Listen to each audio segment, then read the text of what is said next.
என்னப்பா ரெடியா? ரெக்கார்ட் பண்ணிக்க. இப்போ உங்கள்கிட்ட வந்து ஒரு பணம் இருக்குது. அந்த பணத்தை வந்து நீங்கள் முதலீடு பண்ணணும்னு நினைக்கிறீங்க.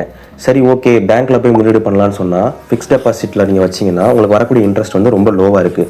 சரி, கோல்டில் முதலீடு பண்ணலாம் அப்படின்னு பார்த்தா அதோட ரேட் வந்து எப்படி ப்ரிடிக்ட் பண்ணுறதுனே தெரில. மேலே ஏறுது, ஒரு நாள் கீழே இறங்குது. ஸோ உலக மார்க்கெட்டை பொறுத்து அது வந்து ரிஃப்ளெக்ட் ஆகிக்கிட்டே இருக்குது.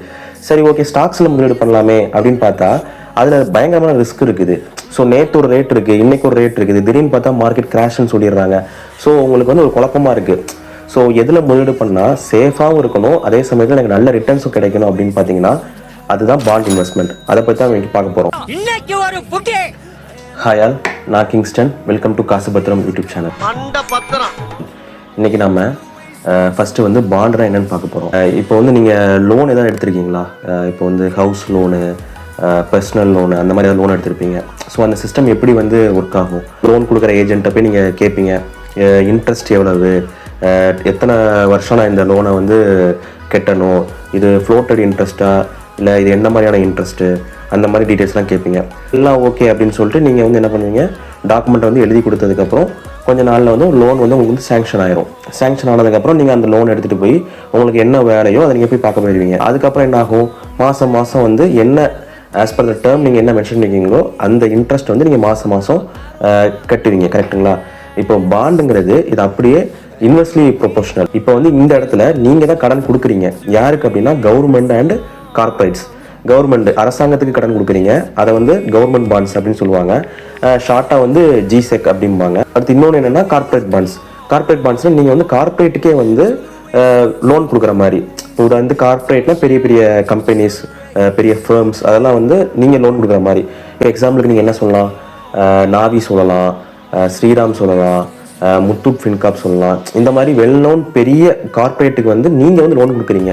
ஸோ என்ன ஆகுனா உங்கள்கிட்ட இருந்து ஒரு பெரிய அமௌண்ட் அவங்க வாங்கிக்குவாங்க. இப்போ வந்து நான் வந்து ஒரு 10 லட்சம் கொடுக்க ரெடி அப்படின்னா அவங்க வந்து ஒரு கோட் பண்ணியிருப்பாங்க, மொத்தம் வந்து ஒரு 200 கோடி ரூபா கலெக்ட் பண்ணணும் பாண்டில் அப்படின்னா அதில் நீங்கள் கொடுக்குற அந்த 10 லட்சத்தை வந்து அது அவங்க வந்து ஓகே அப்படின்னு உங்களோட அக்ரிமெண்ட் போட்டு கொடுத்துருவாங்க. இப்போ எக்ஸாம்பிளுக்கு பாண்டில் வந்து ஒரு 1 லட்ச ரூபா போடுறீங்கன்னு வச்சுக்கோங்களேன், with the rate of interest 10%.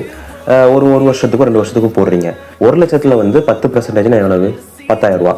So ஒரு வருஷத்துக்கு வந்து 10,000 ரூபா வந்து நமக்கு இன்ட்ரெஸ்ட் கிடைக்கணும். ஆனால் 10,000 / 12 போட்டிங்கன்னா ஒரு மாதத்துக்கு எவ்வளோ வருது? 833 ரூபா. ஸோ பாண்டில் இன்னொரு முக்கியமான விஷயம் இருக்குது. என்னென்னா நீங்கள் மாதம் ஆகக்கூடிய அந்த காசுக்கு வந்து டிடிஎஸ் உண்டு. ஸோ டிடிஎஸ் வந்து எவ்வளோனா 10%. ஸோ 833 மைனஸ் 83 போட்டிங்கன்னா உங்களுக்கு எவ்வளோ கிடைக்குன்னா 250 ரூபா கிடைக்கும். ஸோ 1 லட்ச ரூபா நீங்கள் போட்டிங்கன்னா உங்களுக்கு மாதம் 250 ரூபா கிடைக்கும். அப்போது 10 லட்சம் போட்டிங்கன்னா உங்களுக்கு 7,500 ரூபா கிடைக்கும். ஸோ இந்த மாதிரி இப்போ நான் சொல்கிறது வந்து ஒரு 10% இன்ட்ரெஸ்ட் சொல்கிறேன். இதே மாதிரி பாண்டு வந்து 7 to 12% வந்து உங்களுக்கு கிடைக்கும். இப்போ நம்ம வந்து டைப்ஸ் ஆஃப் பாண்ட்ஸ் பார்ப்போம். இது பாண்ட்ஸில் வந்து 4 டைப்ஸ் இருக்குது. ஃபர்ஸ்ட் பாண்ட் என்னென்னா கவர்மெண்ட் பாண்ட்ஸு, செகண்ட் பாண்ட் வந்து கார்பரேட் பாண்ட்ஸு, தேர்ட் ஒன் வந்து tax free bonds, fourth one வந்து இன்ஃப்ளேஷன் லிங்க்டு பாண்ட்ஸ். ஓகேங்களா? ஸோ கவர்மெண்ட் பாண்ட்ஸ் என்னென்னா கவர்மெண்ட்டே டைரெக்டாக போடக்கூடிய பாண்ட்ஸ் வந்து கவர்மெண்ட் பாண்ட்ஸ். இப்போ உதாரணத்துக்கு Andhra government bonds, Kerala government bonds, central government bonds. So அவங்க ஏதாவது ஒரு ப்ராஜெக்ட் வந்து பிளான் பண்ணியிருப்பாங்க. இப்படி வந்து ரோட் போட போகிறோம், இல்லாட்டி இந்த மாதிரி ஒரு பெரிய வந்து ஸ்கூல் கட்ட போகிறோம், கவர்மெண்ட் செலவில் ஸ்கூல் கட்ட போகிறோம், இல்லாட்டி இந்த ஊரே வந்து நாங்கள் புதுப்பிக்க போகிறோம். ஸோ அவங்களுக்கு ஏதோ பிளான் இருக்குது, அதுக்கு அவங்களுக்கு பண தேவை இருக்குது, அதுக்காண்டி அவங்க பாண்ட் வந்து போடுவாங்க. ஸோ இந்த பாண்டில் வந்து நீங்கள் முதலீடு பண்ணிங்கன்னா உங்கள் பணம் வந்து கேரண்டியாக இருக்கும். அது மட்டும் இல்லாமல் இதுக்கு வரக்கூடிய ரிட்டர்ன்ஸ் வந்து ரொம்ப கம்மியாக இருக்கும். ஸோ உங்களோட அமௌண்ட் வந்து ரொம்ப சேஃபு, பட் ரிட்டர்ன்ஸ் வந்து கொஞ்சம் கம்மியாக இருக்கும். இது யாருக்கு சூட் ஆகும்னா ரிட்டையர்ட் ஆயிருப்பாங்கல்ல, அவங்களுக்கு வந்து அவங்களோட பணத்தை வந்து மொத்தமாக இன்வெஸ்ட் பண்ணுறதுக்கு இது வந்து சூட் ஆகும். ரெண்டாவது வந்து கார்பரேட் பாண்ட்ஸ். கார்பரேட் பாண்ட்ஸ்னா இந்த பாண்ட்ஸில் தான் வந்து நாம முதலீடு பண்ணுறோம். ஏன்னா இதில் கிடைக்கக்கூடிய இன்ட்ரெஸ்ட் வந்து மினிமம் 7 to 12% கிடைக்குது. ஸோ இதுலேருந்து நமக்கு கிடைக்கக்கூடிய இன்ட்ரெஸ்ட் ரேட் வந்து ரொம்ப அதிகமாக இருக்குது comparing with fixed deposit. So இதில் யார் முதலீடு பண்ணலாம்னா இது வந்து ரிஸ்க் எடுக்கணும், அதுக்கேற்ற எனக்கு ரிவார்ட் இந்த மாதிரி நினைக்கக்கூடிய யாருனாலும் இதில் இன்வெஸ்ட் பண்ணலாம். மூணாவது டைப் என்னென்னா டேக்ஸ் ஃப்ரீ பாண்ட்ஸ். ஸோ இது பேர்லேயே இருக்குது டேக்ஸ் ஃப்ரீ. ஸோ இந்த பாண்டில் இன்வெஸ்ட் பண்ணிவிட்டு வரக்கூடிய ரிட்டர்ன்ஸ்க்கு வந்து நீங்கள் டேக்ஸ் வந்து கட்டணும்னு அவசியம் இல்லை. ஸோ அதனால் யார் இதில் இன்வெஸ்ட் பண்ணலான்னா அதிகமாக வரக்கூடிய டேக்ஸை வந்து குறைக்கணும், அதில் குறைச்சி எனக்கு டேக்ஸ் இல்லாமல் எனக்கு வந்து ரிட்டர்ன்ஸ் கிடைக்கணும் அப்படின்னா இதில் இன்வெஸ்ட் பண்ணலாம். ஸோ ஃபோர்த் ஒன் என்னென்னா இன்ஃப்ளேஷன் லிங்க்டு பாண்ட்ஸ். ஸோ இதில் என்னென்னா நீங்கள் போடக்கூடிய பணம் வந்து இன்ஃப்ளேஷனை வந்து பீட் பண்ணுற மாதிரி அந்த கம்பெனிஸ் பார்த்துக்குவாங்க. இப்போ இன்ஃப்ளேஷனோட ரேட் வந்து ஒரு 7 or 8% வச்சுக்கோங்களேன்.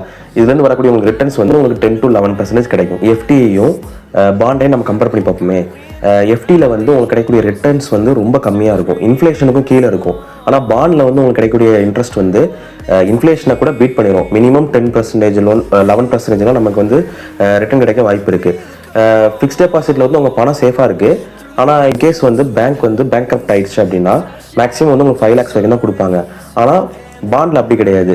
இன்கேஸ் உங்கள் பணத்தை வச்சிருக்கக்கூடிய கம்பெனி வந்து பேங்க் கரப்ட் ஆயிடுச்சு, இல்லாட்டி அவங்க ஒரு பிளான் பண்ணியிருக்காங்க, அந்த பிளான் வந்து சக்ஸஸ்ஃபுல்லாக போகலை அப்படின்னா ஃபர்ஸ்ட் வந்து பாண்ட் இன்வெஸ்டர்ஸ் தான் வந்து அந்த அமௌண்ட் வந்து அவங்க ரீபே பண்ணுவாங்க. எதுக்கு இத்தனை எப்படி இல்ல எப்படிப்பா? உதாரணத்துக்கு ஒரு கம்பெனி எடுத்துக்கலாம், ஒரு ஏன்னு ஒரு கம்பெனி எடுத்துக்கலாம். அவங்க வந்து ஷேர் மார்க்கெட் லிஸ்ட்டாக இருக்காங்க, மியூச்சுவல் ஃபண்ட்லேயும் ஏம் கம்பெனியாக இருக்காங்க. அது மட்டும் இல்லாமல் பாண்ட் மார்க்கெட்லேயும் அவங்க வந்து பாண்ட் வந்து போட்டிருக்காங்க. ஒருத்தர் போயிட்டு அதே கம்பெனியில் போயிட்டு பாண்டு வாங்குறாரு, ஷேர் வாங்குறாரு, மியூச்சுவல் ஃபண்டு வாங்குறாரு அப்படின்னா இந்த கம்பெனி பேங்க் கரப்ட் ஆயிடுச்சுன்னா ஃபஸ்ட்டு வந்து அவங்க அந்த சொத்துக்கள் எல்லாம் விற்று ஃபஸ்ட்டு பாண்டு யார் போட்டிருக்காங்களோ அவங்களுக்கு தான் அவங்க ரீபே பண்ணணும். ரெண்டாவது மியூச்சுவல் ஃபண்டு, ஷேர் ஹோல்டர்ஸு, அந்த மாதிரி ஒவ்வொருத்தங்க அவங்க ரீபே பண்ணுவாங்க. ஸோ இதில் இருக்கிற சேஃப்டி பார்த்தீங்கன்னா ஃபஸ்ட்டு பாண்டில் போட்டவங்களுக்கு தான் அவங்க ரீபே பண்ணுறாங்க. உங்களுக்கு ஒரு பெஸ்ட் ஒரு ஐடியா சொல்கிறேன். இப்போது நம்ம சேனல்லே வந்து நியூ இயர் ரெசல்யூஷன் 2026க்கான பெஸ்ட் ஃபினான்ஸ் ரிலேட்டடாக எப்படி இன்வெஸ்ட் பண்ணலாம் அப்படின்னு சொல்லிட்டு ஒரு 2 வீடியோ போட்டிருக்கோம், பார்ட் 1 பார்ட் 2. ஸோ அந்த வீடியோ நீங்கள் இன்னும் பார்க்கலைன்னா மேலே வந்து அந்த கார்ட்ஸில் வந்து லிங்க் கொடுக்குறேன். இந்த வீடியோ முடியும் போது கூட அந்த பார்ட் 1 பார்ட் 2க்கான பிளேலிஸ்ட்டை வந்து அட்டாச் பண்ணுறேன். ஸோ அதில் நான் வந்து ஒன்று என்ன சொல்லியிருப்பேன்னா, 2 பேங்க் அக்கௌண்ட் வந்து நீங்கள் வச்சுருக்கணும். ஒரு பேங்க் அக்கௌண்ட்டில் என்னென்னா உங்களுடைய சேலரி வருது, இந்த இன்வெஸ்ட்மெண்ட் ரிலேட்டடான திங்ஸாக இருக்குது பார்த்தீங்களா, அதுக்கு வந்து நீங்கள் அந்த செகண்டரி அக்கௌண்ட் வந்து கொடுத்துக்கணும். மாதம் வந்து ஒரு 10,000 வர மாதிரி நீங்கள் பாண்டில் வந்து இன்வெஸ்ட் பண்ணிட்டீங்கன்னு வச்சுக்கோங்களேன். ஸோ அந்த வரக்கூடிய 10,000 வந்து அந்த செகண்டரி அக்கௌண்ட்டில் வந்து விழும். ஸோ நீங்கள் அந்த செகண்டரி அக்கௌண்ட்டில் தான் எஸ்ஐபி போட்டிருக்கீங்க. என்ன நடக்கும் அப்படின்னா, நீங்கள் 10% இன்ட்ரெஸ்ட்டில் உங்களுக்கு ஒரு அமௌண்ட் வந்து செகண்டரி அக்கௌண்ட்டில் கிடைக்குது. அதே அக்கௌண்ட்டை திருப்பி வந்து எஸ்ஐபிங்கிற பேரில் நீங்கள் மியூச்சுவல் ஃபண்டுக்குள்ளே போடுறீங்க. ஸோ உங்களுக்கு என்ன ஆகும்னா, ஆல்ரெடி கிடைக்கக்கூடிய 10% வந்து மேலும் அதிகமாகிறதுக்கு வந்து நிறைய வாய்ப்பு இருக்கு.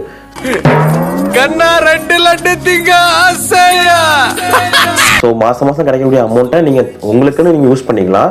இல்லாட்டி இப்படி இன்னொரு பேங்க் அக்கௌண்ட் கிரியேட் பண்ணி அதன் மூலமாக எஸ்ஐபி போடும்போது உங்களுக்கு வந்து நீங்கள் மணி ஃப்ளோவை வந்து அதிகப்படுத்துறீங்க, ப்ராஃபிட்டை வந்து டபுள் பண்ணுறீங்க.